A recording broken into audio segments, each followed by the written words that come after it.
Povo abençoado do Brasil, esse vídeo é um alerta à Igreja de Cristo contra os falsificadores da palavra. A única organização neotestamentária reconhecida na Bíblia é a Igreja, não é pseudo-quartel-general do reino.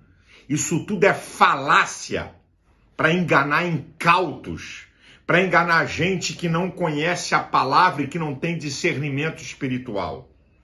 Para você entender que a igreja é a única organização neotestamentária reconhecida na Bíblia, quando Jesus em Mateus 16, 18, ele diz: eu edificarei a única, minha, possessivo igreja. A igreja é de Jesus. Ele criou princípios para a igreja se movimentar e se estabelecer na terra. Ele cria as autoridades da igreja, os ministérios, que são as autoridades da igreja. Efésios 4:11 diz lá que ele deu à igreja uns, não deu tudo para um, deu uns para apóstolos, pastores, profetas, evangelistas e doutores, querendo o aperfeiçoamento, dos santos para a edificação da obra de Deus. E ele vai mostrar que a autoridade máxima na igreja é o pastor. Hebreus capítulo 13, versículo 7 e 17 diz: lembrai-vos dos vossos pastores, que vos falaram a palavra da verdade, a fé do quais imitai, atentando para toda a vossa maneira de viver. O exemplo máximo do pastor é a fé. E no versículo 17 diz: obedecei e sujeitai-vos a vossos pastores. Não é um pseudo general do reino. Isso aqui é Bíblia. Isso aqui é evangelho. Isso aqui é igreja. Estabeleceu diáconos, tá? Para poder administrar a igreja, para que as autoridades espirituais ficassem na oração e na palavra. Atos capítulo 6. Não existe vida espiritual fora da igreja.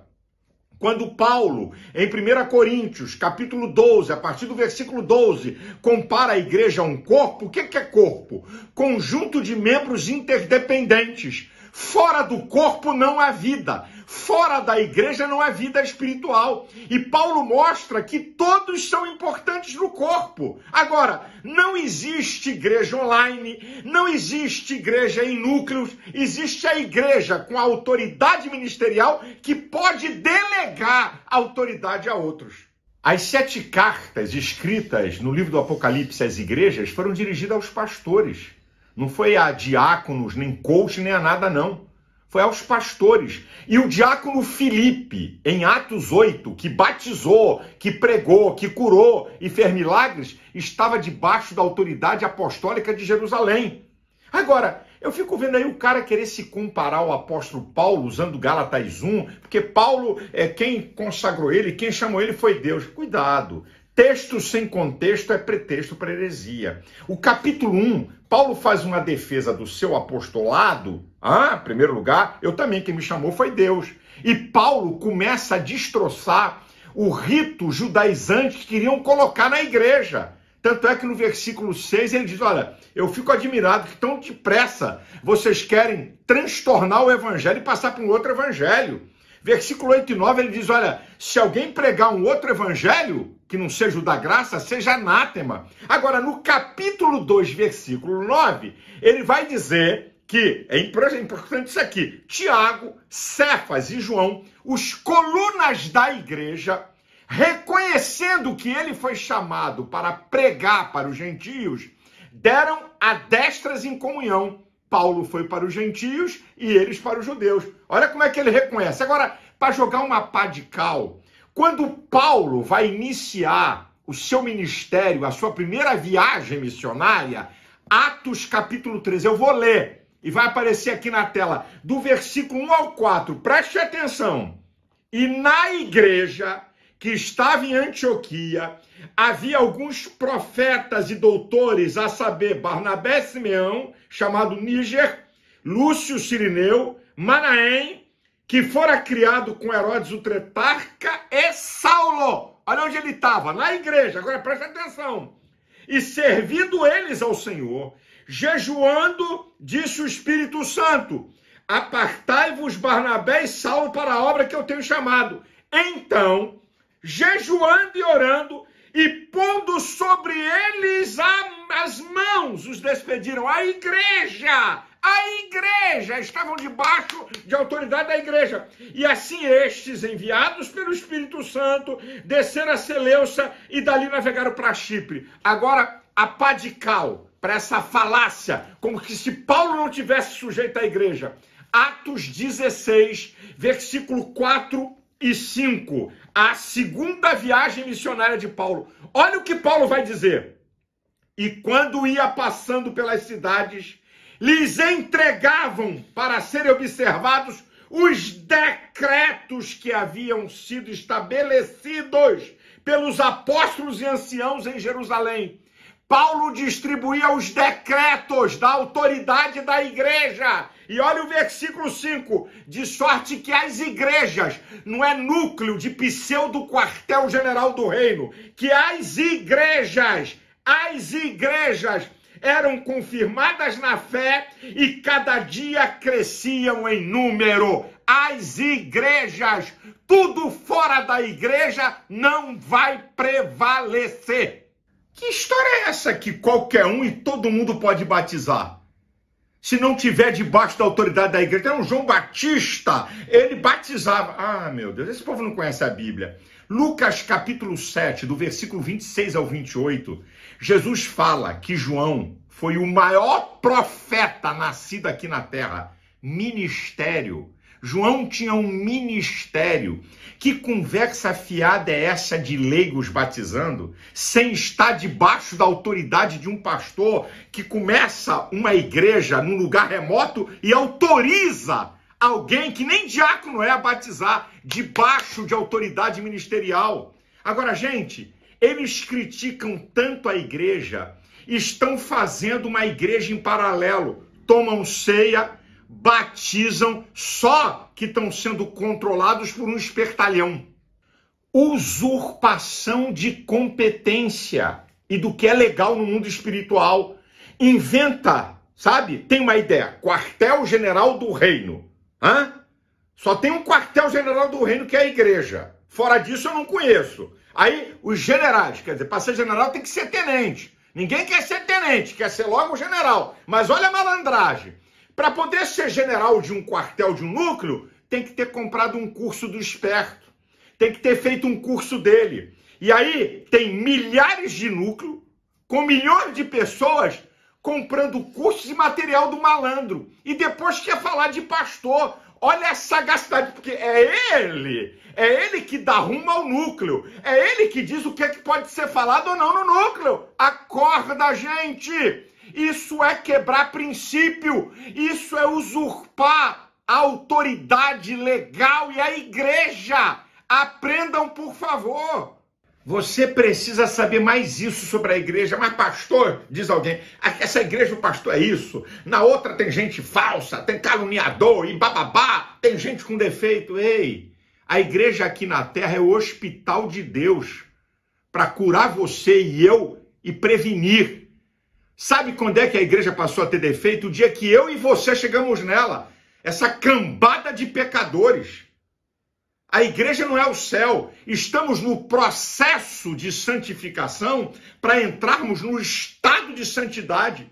Há 4 tipos de cristãos na igreja. Olha aqui, ó. Carnais, 1 Coríntios capítulo 3, versículo 3 e 4. Os fracos, 1 Coríntios capítulo 8 e 11. Ó. Os meninos, Efésios 4,14, e os fortes, Romanos 15,1. Deixa tudo aí, tá tudo na igreja. E fora isso, ainda tem o joio, que não pode ser arrancado, que está lá em Mateus 13. Isso é a igreja, gente. Que perfeição é essa? Agora, olha a jogada. Os núcleos nunca podem ser na igreja. O pseudo quartel-general do reino nunca pode ser na igreja. Claro, é paralelo. Não tem valor, não tem autoridade e vai levar essas pessoas ao desastre espiritual ou à heresia. Essa aqui é a verdade, minha gente. Olha a heresia que o pseudo-general comandante dos quartéis do reino fala, que o templo não tem valor. Claro, o templo não tem valor porque os núcleos é que tem valor. Olha a malandragem, mas eu vou destroçar isso. Jesus, na sua vida terrena, no seu ministério, ele ensinava onde? Nos templos e sinagogas. João 18, 20, Lucas 21, 37. Agora vamos embora. Não, mas depois da descida do Espírito Santo, nós somos o templo. Vou destroçar isso. Em Atos 3, onde é que Pedro e João subiam? Se o templo não tinha valor, como é que eles foram orar no templo? Agora vamos a Paulo. Atos 21, 26. 50 anos depois, aproximadamente, da descida do Espírito Santo, quando Paulo chega a Jerusalém, ele vai para onde? Para o templo. Depois, Atos 22, 17. Quando ele volta a Jerusalém, ele vai para onde? Para o templo. Gente, isso é balela. Menospreza o templo, menospreza o pastor, a autoridade ministerial do templo, para ele ser a autoridade e manipular pessoas. Vamos então à conclusão, e eu quero falar mais uma vez para você entender, porque é muito importante. Quando Paulo diz em 1 Coríntios 12, 12, que a igreja é comparada a um corpo, conjunto interdependente de membros. Nenhum membro sobrevive fora do corpo. Qualquer membro fora do corpo morre. Por isso que ele está comparando o corpo à igreja. O fígado tem mais de 200 funções. Fora do corpo apodrece. Você fora da igreja morre espiritualmente.